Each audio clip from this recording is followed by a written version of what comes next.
Alright guys, so I'm going to be going over a standing calf stretch here. There's really not a lot to this one, so I'm going to make it short and sweet and simple so that you can get what you need and get after it.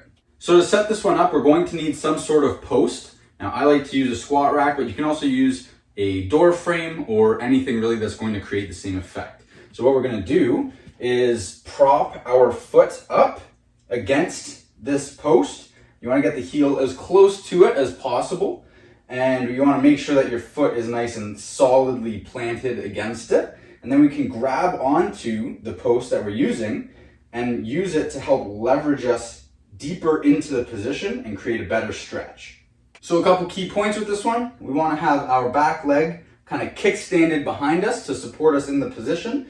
We want to keep the quad nice and flexed and really create as much tension through the leg as we can.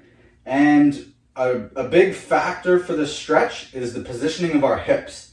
So the more we hinge the hips back and lean forwards, the more we're going to be biasing and shifting the stretch up towards the top of the calf and the lower part of the hamstring. Whereas if we can actually extend the hips and push them further, push the hips closer to the post, that's going to really bias the calves a lot more intensely and give you the most optimal calf stretch of this position.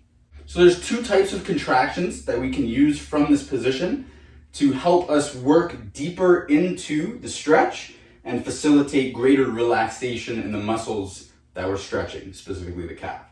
So the first contraction that we can create is an antagonist contraction where we're actually flexing the calf and contracting it.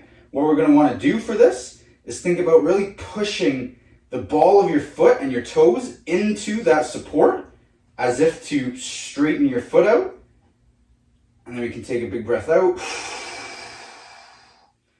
and try to work our way a little deeper into the position. Now the other contraction that we can create is an agonist contraction where we're actually flexing the tibialis anterior. So for this contraction, you're going to want to think about actually flexing the foot up and bringing the toes towards your shin.